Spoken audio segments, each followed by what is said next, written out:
नमस्कार। पाकिस्तान के फ्लड्स में एड दी थी बांग्लादेश ने $1 लाख से $1,45,000 के आसपास, जिस एड को डिनाई कर दिया, मतलब मना कर दिया है पाकिस्तान ने कि हमें एड नहीं चाहिए। क्यों नहीं चाहिए? इसके पीछे क्या ईगो हैसल्स हैं, या पास्ट कहीं ना कहीं प्रेजेंट को इम्पैक्ट कर रहा है, या पाकिस्तानी पॉलिटिकल सर्कल्स में कुछ गड़बड़ है क्योंकि वो एड नहीं लेना चाह रहे, क्योंकि वो इस समय हर जगह से एड मांग रहे हैं। हर जगह से एड आ भी रही है, अमेरिका से भी आ रही है, टर्की से भी आ रही है, सऊदी, चाइना, हर जगह से आ रही है। थोड़ी बहुत ऊपर नीचे, या थोड़ी ज्यादा थोड़ी कम आ रही है। बांग्लादेश की एड को डिनाई कर दिया गया। इसी पर बात करने के लिए हमारे साथ हैं प्रोफेसर इश्तियाक अहमद साहब, जो कि प्रोफेसर एमिरेटस हैं स्टॉकहोम यूनिवर्सिटी में पॉलिटिकल साइंस के, और इनकी इतनी डीप रिसर्च है कि एक एक पॉइंट पर आपको डिटेल में जवाब देंगे। सर, बहुत बहुत स्वागत आपका हमारे शो में। सर, बड़ी पहली चीज, मेहरबानी, बहुत मेहरबानी रोहित जी, बड़ी मेहरबानी। पहले भी आपसे एक प्रोग्राम हो गया है, तो राइट मैं सर, बहुत खुश हूँ, आज भी हो रहा है जी। तो राइट सर, आपका सवाल सर, जो है, हाँ जी, या सर, वो बहुत ये है बहुत कि मेहरबानी सर। कि बांग्लादेश से एड क्यों नहीं पाकिस्तान ने ली। राइट सर, राइट सर, जो मुझे समझ आती है, देखें, एक तो पाकिस्तान के लिए ईगो का बहुत बड़ा प्रॉब्लम है ना, कि ये वो इलाका था पाकिस्तान का जो अलग हो गया, जिसको कहा जाता था कि इस बंगालियों के पास कुछ भी नहीं है, ये गरीब हैं, हमारी मदद ना हो तो ये चल नहीं सकते। और इसे अपना हेनरी किसिंजर ने पता नहीं क्या कह दिया था, द फूड बास्केट या कुछ, यानी कि ये दुनिया की मदद से ही गुजारा करते हैं, ये है वो है। लेकिन वही बांग्लादेश अपनी पॉलिसीज के जरिए, अपनी करेक्शन जो उन्होंने अपने सिस्टम में की, सेकुलरिज्म की तरफ आए, हिंदुस्तान के साथ जो एक रिवायती पाकिस्तान की अपना है वो कंपटीशन, आर्म्स रेस की, इस किस्म की, उनको उन्होंने अवॉइड किया, बल्कि इंडिया के साथ उन्होंने अपने बॉर्डर जो इश्यूज हैं वो भी रिजॉल्व कर लिए, और उनके साथ अच्छे रिलेशंस भी हैं। तो अभी अभी जब हसीना वाजिद, शेख हसीना वाजिद इंडिया आई थी, तो उन्होंने, क्योंकि बांग्लादेश की आज़ादी में इंडिया का बहुत प्रोमिनेंट रोल था, उसको एक्नॉलेज किया। और मुजीबुर रहमान, मुजीबुर क्या नाम है, हाँ, शेख मुजीबुर रहमान पे अब ये मुल्क हकूम अपना दोनों इंडिया और पाकिस्तान कोई बायोपिक भी बनाएंगे, इस किस्म की बातें हो रही हैं। और 200 इंडियन सोल्जर्स एंड ऑफिसर्स के बच्चों को स्कॉलरशिप दी जाएंगी। तो मेरे ख्याल से पाकिस्तान के लिए ना सिर्फ प्रेस्टीज का इशू है, बल्कि ये भी है कि पाकिस्तान को इस तरीके से दिखाया गया कि उसने एग्रेशन की थी और इंडिया ने मदद की है। तो मेरे ख्याल से ये सारी चीज़ें जो हैं वजह बनी होगी, क्योंकि देखें ना, पहले इंडिया से वो टमाटर और प्याज और वो उस पे पाबंदी लगाई गई, ये दो मुल्कों पे ही तो इन्होंने किया है। और क्योंकि Bangladesh is a friend of India, therefore it is an enemy of Pakistan, वो वाली लॉजिक किसी तरीके से इस्तेमाल हुई है। अगर ले लेते एड तो क्या फर्क पड़ता है, सार्क के अंदर ये सारे मेंबर्स हैं, और SAARC is not a dead body as yet. तो ठीक है, पाकिस्तान की मुझे यूं समझ आती है पोजीशन, दे फील एम्बेरस्ड कि हम बांग्लादेश से क्या एड लें। एक इंटरेस्टिंग बात है कि जितनी भी एड आई है चाइना से, जो इनका बेस्ट फ्रेंड है पाकिस्तान का इन मेनी वेज, वहां से बहुत कम एड आई है as compared to other parts, other countries of the world. सुना है 25,000 टेंट आए हैं और समथिंग एल्स। तो एड का पैटर्न भी बड़ा अजीब सा है, कहाँ से क्या मिल रहा है, कहाँ से ये ले रहे हैं, कहाँ से नहीं ले रहे। ये इस किस्म की जो है ना प्रॉब्लम्स शायद फॉरेन ऑफिस को और पाकिस्तान को फेस करनी पड़ती हैं। Right sir. सर, एक चीज और कि 1970 का एक किस्सा जो कि कहीं पे मैंने पढ़ा था कि 70 में साइक्लोन आया था, और ईस्ट पाकिस्तान ने, यानी कि आज के बांग्लादेश ने, बहुत बोला था करंट पाकिस्तान से कि भाई हमें हेल्प कीजिए, और उस समय पाकिस्तान ने हेल्प नहीं की थी।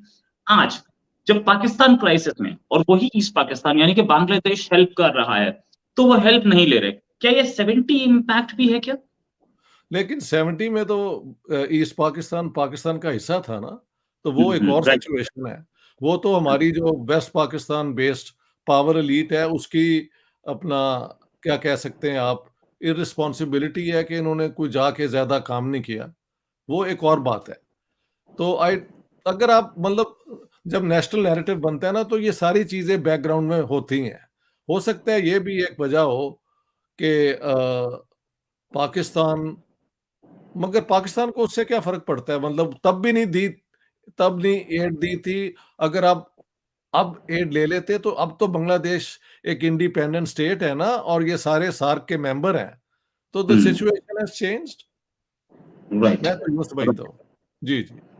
Right sir. सर एक्चुअली क्या है, और दूसरा एक खबर और जो सामने अभी आ रही है हाल में, वो ये है कि आईएमएफ की जो पैसा है वो पोरन हुआ है, और पोरन होने के बाद भी जो फॉरेन एक्सचेंज रिजर्व्स है वो dwindle कर रहे हैं, गिर रहे हैं। ऐसे में क्या गिरते हुए फॉरेन एक्सचेंज रिजर्व्स, और कोई आपको डॉलर्स दे रहा है, आप नहीं ले रहे हो, इकोनॉमी की सिचुएशन कैसे है? हालांकि गिरते हुए डॉलर्स के बाद भी शाहबाज शरीफ साहब का कॉन्फिडेंस हाई है, वो बोल रहे हैं कि एक भी इंस्टॉलमेंट हम मिस नहीं करेंगे, श्रीलंका टाइप सिचुएशन नहीं आने देंगे। Yes, I support that, and Miftah Ismail has been doing a good job. Miftah Ismail जो है, मैं पहले दिन से बोल रहा हूँ, वो बहुत अच्छा काम कर रहे हैं। तो ऐसे में ये गिरती हुई फॉरेन एक्सचेंज रिजर्व्स, क्या आपको लग रहा है कि फ्यूचर में 6 महीने, साल में, नियर फ्यूचर, शॉर्ट टर्म जिसे बोलते हैं 2 साल तक का, ये शॉर्ट टर्म में क्या इकोनॉमी बेटर सिचुएशन पे जा पाएगी या ऐसे ही रहेगी? देखिए, पाकिस्तान में जो पॉलिटिकल वो केओस है, एनर्की इस वक़्त है बिकॉज़ ऑफ इमरान खान और उनकी ऑपोज़िशन। जब तक ये कायम रहेगी तो पॉलिटिकली तो पाकिस्तान का डायरेक्शन जो है हमेशा वेवर करेगा डे टू डे। लेकिन शहबाज शरीफ साहब क्या कोई ऐसी प्लान ले आएँगे कि उनको फॉरेन फंडिंग आ जाए, आईएमएफ से नहीं तो अरब मुल्कों से या कहीं और से, कि वो अपनी इकोनॉमी को दोबारा रिवाइव कर सकें? ये तो देखने की बात है। कहा जाता है कि वो बड़े एफिशिएंट आदमी हैं, जब जिस काम को हाथ में लेते हैं उसको बड़ी उसके ऊपर बहुत मेहनत करते हैं। तो as a well wisher of Pakistan, let's hope कि वो कामयाब हो जाएँ। लेकिन मैंने एक चीज़ नोट की है, इतने बड़े डिज़ास्टर के अंदर जो आया है, ये शरीफ फैमिली ने एक अपने पैसे, जो इनके पास इतना पैसा है, इन्होंने कोई डोनेशन नहीं दी। मैंने नहीं सुना कि इस खानदान ने, जिसके ऊपर पता नहीं कितने इनके पास प्रॉपर्टीज़ हैं, ये और वो, कोई इन्होंने डोनेशन दी हो। इमरान खान ने पर्सनली डोनेशन नहीं दी, लेकिन कोई उनका लिंक है, जिसके ज़रिए वो अनाउंस करते रहते हैं और लोग डोनेशंस देते रहते हैं। इमरान खान ने अपनी जेब से कुछ दिया या नहीं, आई डोंट नो। वो हमेशा he is very good at getting money from others for charitable causes, जैसे कि उन्होंने अस्पताल भी बनाया, तो उसमें वो एक्सपर्ट हैं। लेकिन पाकिस्तान की एलीट की जेबों से क्या निकल रहा है, मैं तो ये देखना चाहता हूँ इन हालात में। तो नज़र नहीं आता कि कुछ इन्होंने किया है। Right sir. सर एक चीज और कि अभी बहरहाल तो फ्लड का टाइम है, और सिचुएशन अब बेटर हो रही है। वो लेक्स जो थी 100 किलोमीटर लंबी, वो गायब होती दिख रही हैं, वाटर इज रिसीडिंग।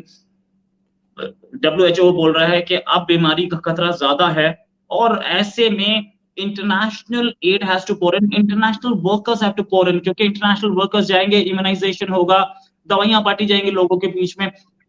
लेकिन पाकिस्तान की जो एलिट है, वो कहीं लंदन में बैठी है, इस समय प्राइम मिनिस्टर लंदन में बैठे हैं, और बाकी जो एलिट है वो भी कहीं कहीं बिजी दिख रही है।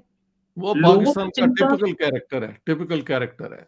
या, हमारी एलीट डेकेडेंट है, करप्ट है, और अ, उसके अपने ज़ाती इंटरेस्ट जो होते हैं, वो हमेशा ज़्यादा इम्पोर्टेंट होते हैं नेशनल इंटरेस्ट से।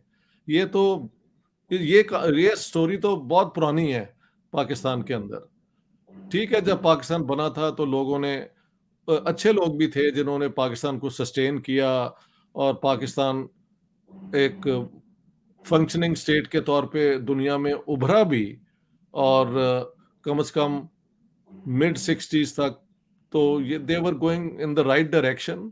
उसके बाद कश्मीर वॉर और ये, और फिर बांग्लादेश हो गया, उसके बाद अफगान जिहाद में ये हो गए इन्वॉल्व। इन्होंने पाकिस्तान के अपने इंटरेस्ट पे बहुत कम कंसंट्रेट किया है।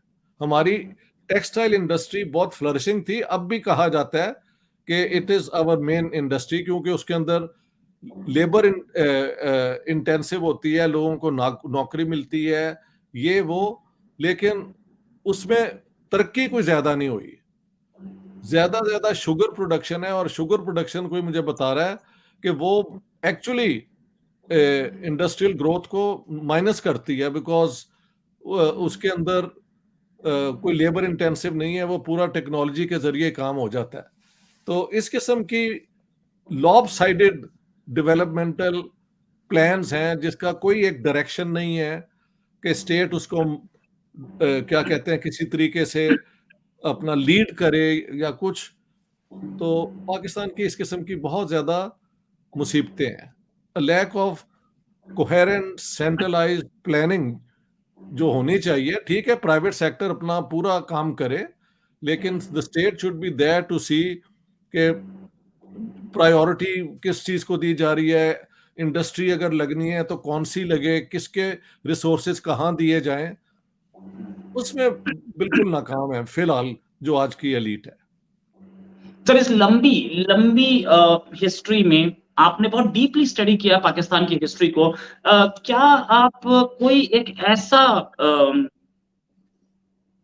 पॉलिटिशियन बताना चाहेंगे जिसने पाकिस्तान के लिए बेटरमेंट के लिए बहुत काम किया, पर्सनल चीजों को छोड़ के? मैं एक बता सकता हूँ, जो कि पाकिस्तान के प्राइम मिनिस्टर, पहले फॉरेन मिनिस्टर थे, फिर प्राइम मिनिस्टर बने, शौकत, नाम में उनको शौकत अजीज साहब, शौकत अजीज। शौकत अजीज साहब, या शौकत जी अजीज जी। साहब। वो आए थे परवेज मुशर्रफ के दौर पे। मैं उनको मानता हूं कि उन्होंने पाकिस्तान के बेटरमेंट के लिए काम किया था, इकोनॉमी के लिए काम किया था। कोई ऐसा आदमी जो सेल्फलेस आपको दिखा, जो अभी पिछले 30 साल में, 40 साल में? देखिए, वो आए थे थोड़ी देर के लिए, वर्ल्ड बैंक ने शायद उन्हें भेजा था, तो उसी की प्लान्स को लेके वो आए थे और उसको उन्होंने इम्प्लीमेंट किया। उससे पाकिस्तान की इकोनॉमी को कुछ फ़ायदा भी पहुंचा है। You are right, absolutely.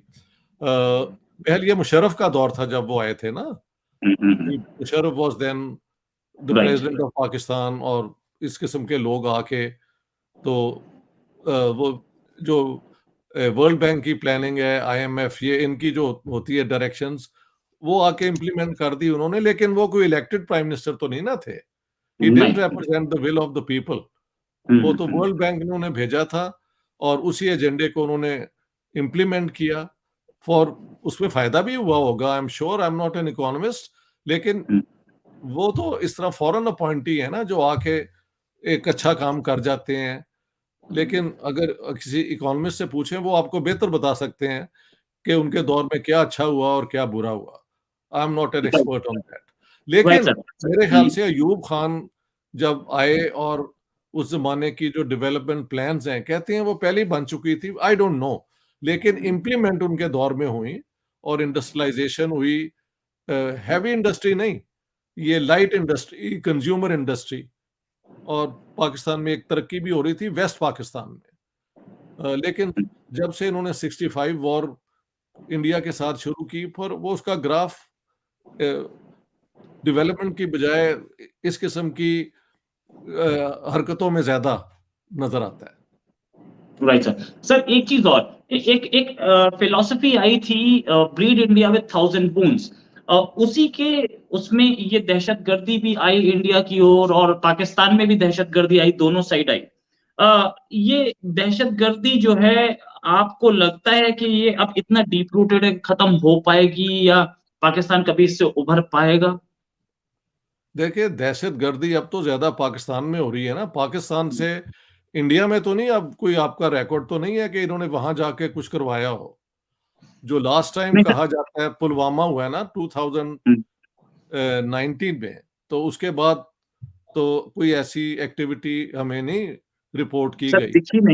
दिखी नहीं है। बट देन इसलिए नहीं दिखी है कि हमारी इंटेलिजेंस और हमारी सिक्योरिटी एजेंसीज बहुत टाइट हो गई है, बहुत बहुत सतर्क हो हो गई हैं। सकता है, और हम हो हर साल, हर महीने करीब 2 टेरर मॉड्यूल्स को बस्ट कर रहे हैं, जो कि शायद अटैक के लिए ही तैयार थे। और बहुत हो सारा असला सकता है बारूद पकड़ा जाता है। अगर ये वाकई दुरुस्त है तो फिर वो नाकाम हो गई है पॉलिसी जो भी उसे पूरा कर रहे हैं हमारी तरफ से। If this is right, true, if this is right. True और India has been able to deal with it तो बात खत्म हो गई, वो भी नाकाम हो गया। वो जो 1000 कट वाली पॉलिसी है वो it's come to an end. अब तो कुछ या लोग कह रहे हैं, ये भी मैं आपको बता दूं कि now India is imposing 1000 cut by not talking to Pakistan. कुछ लोग यूं कह रहे हैं कि जो आज की इंडियन हुकूमत है वो बहुत एरोगेंट है और पाकिस्तान के साथ बात नहीं होती। I am not convinced about that. मैं सिर्फ एक और पॉइंट ऑफ व्यू आपको बता रहा हूँ कि लेकिन मैंने कहा यार अब देखें जब डिजास्टर हुआ था तो इंडिया ने तो कहा है कि हम आपके साथ ट्रेड भी करेंगे और शायद वो एड भी देते। तो तो वहां पे जिनके साथ मैं बात कर रहा था उन्होंने कहा हाँ यार ये बात भी आपकी सही है, इंडियंस बात तो करने को तैयार हैं। मतलब पाकिस्तान में कंफ्यूजन है। वो कहते हैं कि जी अब 1000 कट्स इंडिया हम पे इम्पोज कर रहे हैं। आई से अगर वो कर रहे हैं और हम करते रहे हैं और कर रहे हैं, इसका हल क्या है? Both sides sit together and learn and agree, sorry, कि no more of this, we are neighbours, let's try to be the best of neighbours. बात खत्म हो जाती है। इंडिया इतना बड़ा मुल्क है, इतने उसके लोग हैं, उसकी इकोनॉमी दुनिया की बहुत बड़ी इकोनॉमी बनती जा रही है, उसके पास कहाँ टाइम होगा कि इधर वेस्ट करें। और पाकिस्तान किस ईगो ट्रिप में है कि बस हर वक्त इंडिया के साथ कॉन्फ्रंटेशन रखनी है। मेरा पैगाम आपको भी ये है, पाकिस्तानियों को भी ये है, the day India Pakistan decides कि हम इंडिया के साथ नॉर्मल रिलेशंस कर लें, I think the Indians will respond positively. Sir, मेरी ये अंडरस्टैंडिंग है। ये बात जो आपने बोली कि जी इंडियन एलिट जो है इस समय वो एरोगेंट है, ये बात ऐसी आवाजें इंडिया में भी बहुत उठती हैं। लेकिन यही एरोगेंट एलिट, यानी कि यही प्राइम मिनिस्टर तो नवाज शरीफ के मदर के लिए साड़ी लेके गए थे और उनके घर में फैमिली में शादी थी उसमें गए थे और अनशेड्यूल्ड स्टॉक्स थे। तो अगर मगर ऐसा एक, या नहीं, ये सर प्लीज बात सर। ये है कि तब वो बड़ी नेक नीति से गए थे और दोस्ती के पैगाम से लेके गए थे। लेकिन उनके जाने के बाद जब इन्होंने पठानकोट कर दिया तो वहां पे फिर चेंज आया ना पॉलिसी में, कि अगर दोस्ती से बात नहीं बनती तो फिर ठीक है आप भी आ जाए, हम भी कन्फ्रंटेशन करते हैं।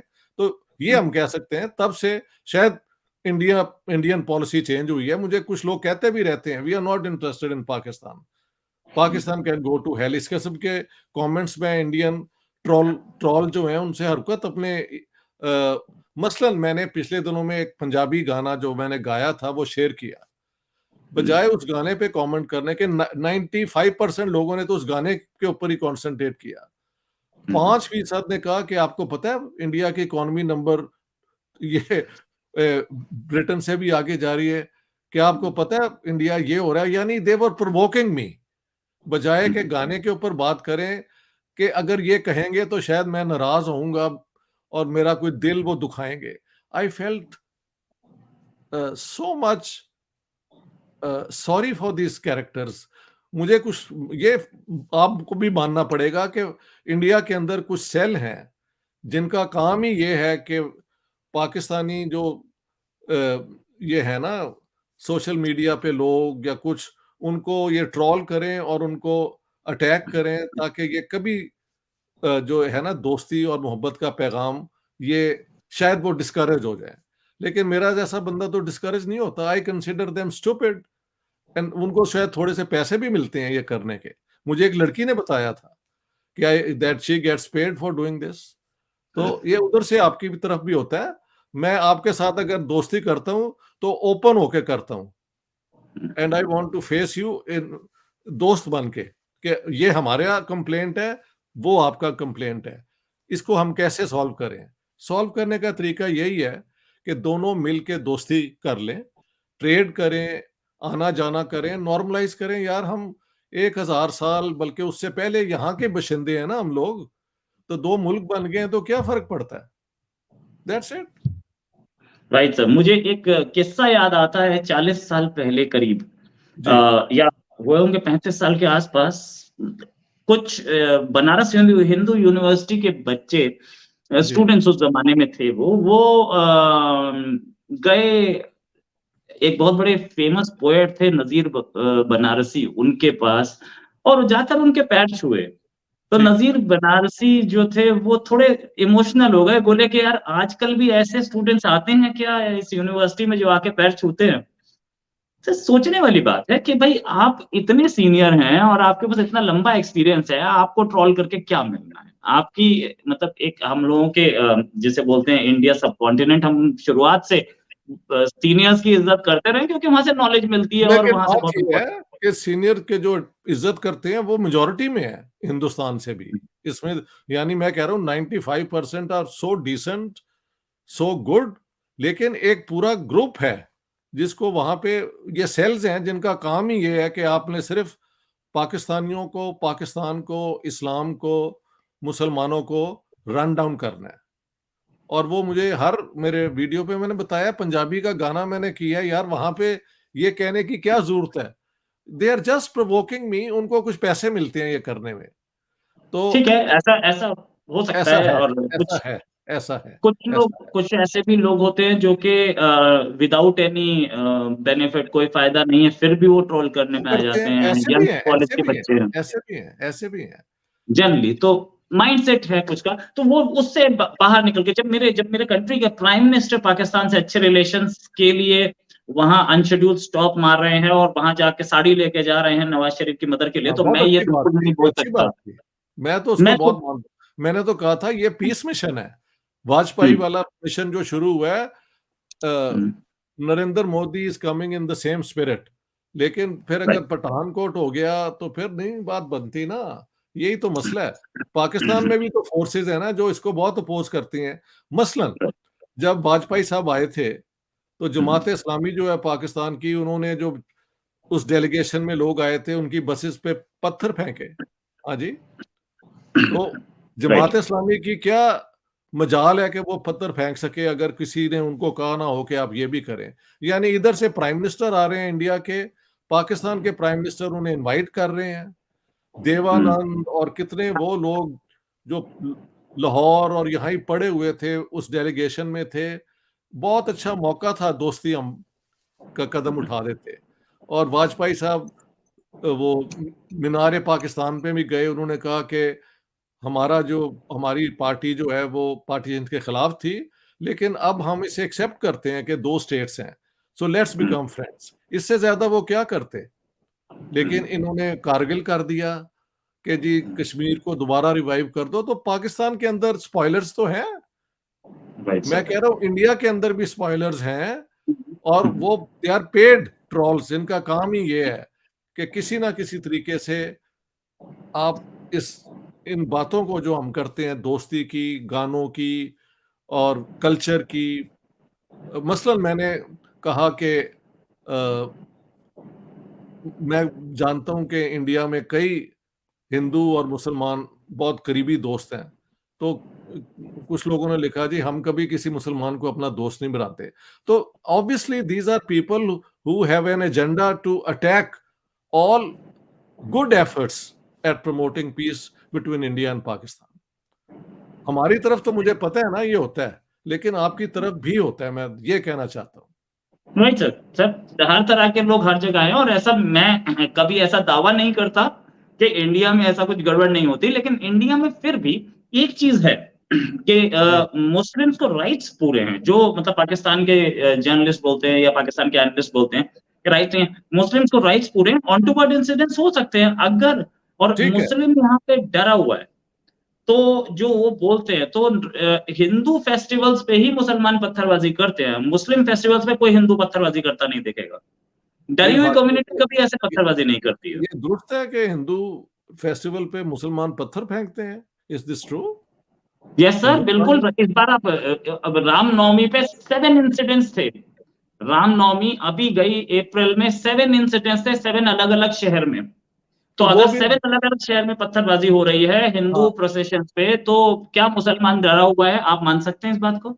नहीं ये जो कर रहे हैं वो जाहिर है मुसलमानों के फायदे में तो नहीं कर रहे, क्योंकि अगर मेजॉरिटी तो इंडिया में हिंदुओं की है तो वो अगर रिएक्ट करेंगे तो नुकसान मुसलमानों को ज्यादा होगा ना।